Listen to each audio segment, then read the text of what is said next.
the Tories just committing political suicide here? Can't they get behind Liz?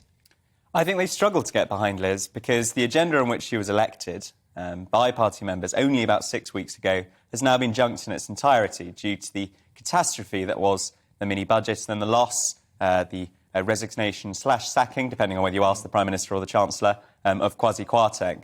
It now is very much the case that Liz Truss is in office but not in power. We've got to remember, it was only in the last couple of weeks, actually, at the leadership election, that a majority of MPs actually came out in support of her. She had never been the choice of MPs. She only scraped through into the final two on the last round of voting. So she was already behind when she got into office in terms of actually having support from her own MPs. Well, this is it. And she's inherited a pretty dire situation as well. I think people generally around the country were pretty dissatisfied, not necessarily just with the Tories, but with politicians as a whole, right? And then she's come along. One thing I would be concerned about if I was a Conservative would be that now, have they left an open space for another new political party? Because the way that this has looked now to a lot of people is that Liz Truss and Kwasi Kwarteng, all right, maybe the optics were bad, trying to do something different, but they're in the pockets of the bankers and the status quo lot, and then in comes Jeremy Hunt, who's a Remainer who wasn't that against mandatory vaccines, for example, and castrates her previous Chancellor before in the House of Commons, and it does look a little bit like we're being led by the men in suits.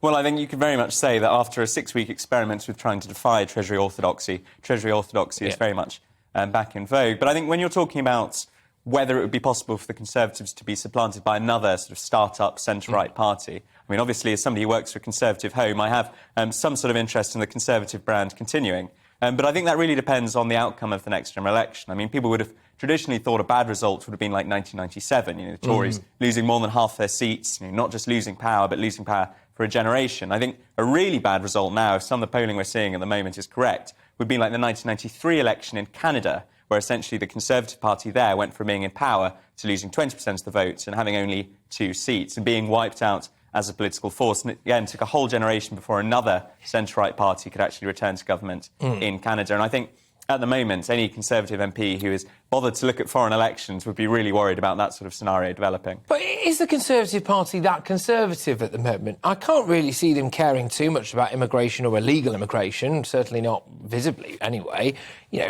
High taxation, for example, it just seems a bit unconservative. Well, I mean, not to go all sort of political philosophy, but I think if you asked 3 different Conservatives what it meant to be a Conservative, you would get 3 different answers. And I think what we see with Liz Truss and Kwasi Kwarteng, a sort of cargo cult Thatcherism, more sort of classical liberalism than traditional Toryism, I would say, is a different strand of conservatism from the sort of high-spending, low-tax, pro-science, pro-Brexit conservatism that won them the election in 2019. But that itself is different from that of David Cameron or Theresa May. And I think the party is a complete muddle about this at the moment. And actually, it needs to realise that you can have policies, you can have a particular agenda, but as the last few weeks have shown, you are still constrained by outside forces, primarily the market.